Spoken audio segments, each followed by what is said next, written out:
What's up, Stephen Espinoza? This is Punch Run Boxing. Thank you again for bringing this fight that's gonna save or probably just propel boxing to a whole new level. What do you Energize boxing. That's what we'll say. All right, energize the sport of boxing. That sounds good.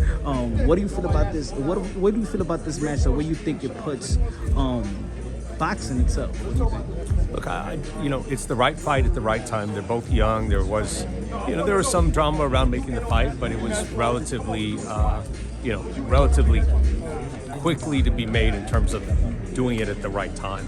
And it's important because these are two of the guys who appeal to people outside the sport. They obviously have reached beyond the normal boxing fans, and so putting them in high-level fights, putting them in the spotlight, just helps the sport grow. It's unfortunate that people always want to say we want boxing to go back when we really should be moving forward all the time. But this fight has no straps on the line.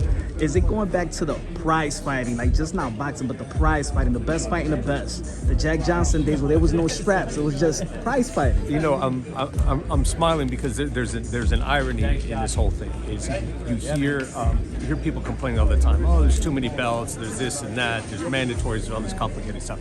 Then when two guys decide to fight with no belts on the line, people are like, oh, but it's not that important because there's not a belt on the line. Yeah. No, the reality is, look, people always have something to complain about. And the reality is, you don't need a belt to make a big fight. Yeah. This fight is not one bit smaller just because there's not a belt on the line. I'm not criticizing the sanctioning bodies. There's definitely an important role in them in the sport, but this fight is a huge fight whether or not there's a belt on the line.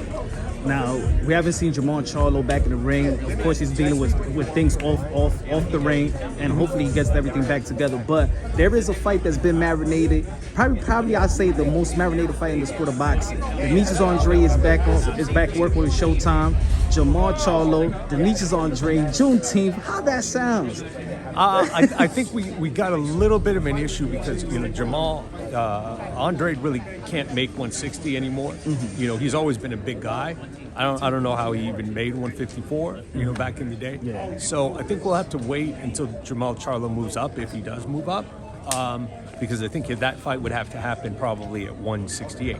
The good thing for Andre, though, is we got plenty of talent at 168.